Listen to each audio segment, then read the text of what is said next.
no idea how he did this.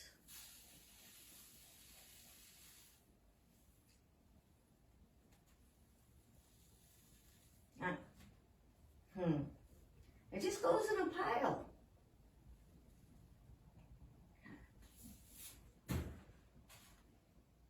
Can't make it stand up. How do you make it into a pillar, Sly? Oh, hey kids. Miss Libby here again. Trying to figure out another story in the Bible about Abraham and Lot. Well, let me start at the beginning. You remember when God had given Abraham all these promises, and then he at another point that Abraham and Lot split up, and Lot went to the town and Abraham went up to the mountain areas. Well, the towns that Lot went to were called, he went to Sodom, and there was another one nearby called Gomorrah. And God found them to be really just bad places. Everybody there was just awful. They were evil and mean, and they did terrible things. So God told Abraham, when he was meeting with him, he said, that place is wicked. He was getting up and leaving Abraham after he told him about his baby Isaac getting ready to be born the next year. He said, now I'm going to go down there. I see that place, and it's wicked, and I'm going to destroy it. I'm going to wipe it out. And Abraham knew his nephew Lot and his wife lived down there. So he said, oh God, are you going to destroy the good people with the bad? Surely you wouldn't do that. You're too gracious. What if there's 50 people in that city that are good people? Would you destroy the whole place if there are 50 good people? God said, no. You find 50 good people in Sodom, I won't destroy the place.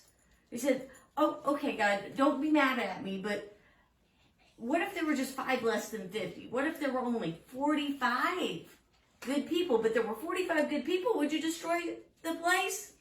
God said, you find 45? I'm not going to destroy it. Okay, God, okay, don't be mad, because I know I'm pushing you here, but what if there's 30 good people? God said, nah, I won't destroy it for 30. Okay, just one more time here, God. What if there's 20 good people? No, I won't destroy it if you find 20 good people. And Abraham says, okay, all right, please don't be mad at me, but what if there are 10 good people in Sodom? If we find 10 good people, will you save the city? And God said, you find 10 good people and I'll save the city.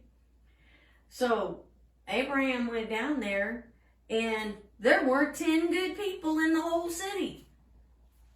So the angels went down to the city, and Lot was at the city, and they said, now other people just thought probably they looked like men, but they came to the door and they said, Lot, we're going to destroy Sodom.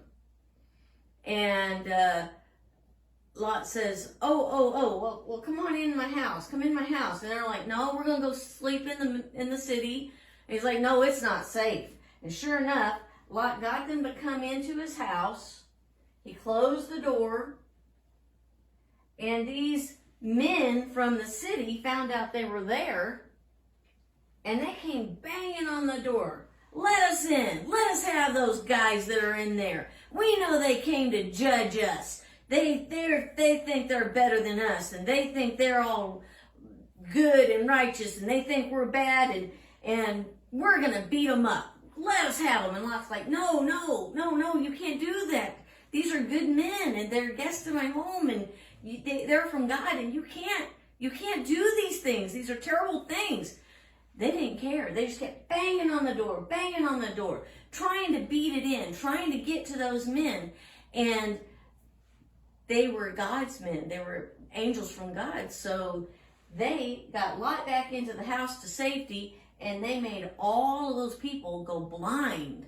And that had been enough for me to understand that these men were from God. But apparently, it didn't wake those guys up. They continued to be evil. And so the angels that were in the house said, you have any other family members, Lot, besides you and your wife here? And Lot said, well, I've got my 2 daughters and my sons-in-law. Well, they're getting ready to marry my daughters. And they said, go get your family, because in the morning, we're getting you out of here, and we are going to destroy these cities, Sodom and Gomorrah. So these guys just groped around, wore out because they were blind, didn't know where they were, and finally they left. And when the sun, but just before the sun came up, the angels took Lot and his wife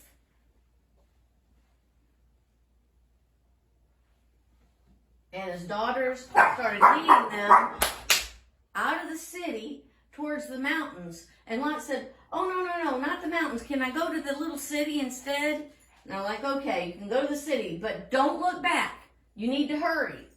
So they told them to go that way, so they started heading that way. The sons-in-law wouldn't come because they thought Lot was just kidding with them. They didn't believe him, just like people don't believe Jesus is going to come back. And they didn't believe he was coming the first time, but he did, and he died on the cross, and he's coming again. A lot of people don't believe that.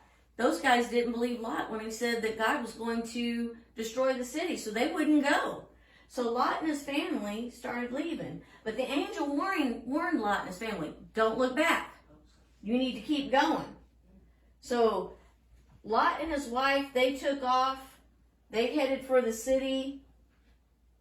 But on their way, Lot's run into the new little town. His wife turns around and turns into a pillar of salt because she didn't obey what God had told her to do. And can you imagine making a pillar of salt? I tried. So that was something really amazing too. He made her into a statue of salt because she looked back at the city, because that's what she wanted. She wanted to be in that place that was evil instead of going to the place of rescue where God wanted to send her. So Lot went on. He had to. He had no choice. Had to go without her and take his daughters. And just as they got there, the angels started sending fire down to destroy the city. So fire started coming from heaven, coming down on the city and burning it up, and destroyed Sodom and Gomorrah, because there weren't even 10 good people that believed in God, did the right thing, and trusted his word, and tried to live like they were supposed to live. So God destroyed the city. And the only thing that survived the city was Lot and his 2 daughters. The sons-in-law didn't go, and they didn't believe. And his wife wanted to be in that evil place. She didn't want to leave. She didn't want to go where God had told her to go. In fact, the angels literally had to drag Lot and his family out by the hand before they started going. And then they said, don't look back. But she did, and she became a pillar of salt because she didn't want to, her heart was not in obeying God. You know, it's really important that even if God does things, tells us to do things that maybe we don't want to do, and they don't make sense to us at the time, we need to trust God, because Lot's wife didn't trust God. She didn't want to do what God wanted her to do, and she suffered the consequences. The men in the city, they were told the city's going to be destroyed if you don't straighten up, or if you don't leave here, it's going to be destroyed. They wouldn't listen to what God had to say. And so God destroyed the city, and they died with it. It's really important that we listen to what God tells us. We need to read the Bible, and we need to listen to what he tells us to do. So you come back next week, and we'll see what happens to Lot and Abraham and Sarah and the whole family next week. Love you guys. Bye.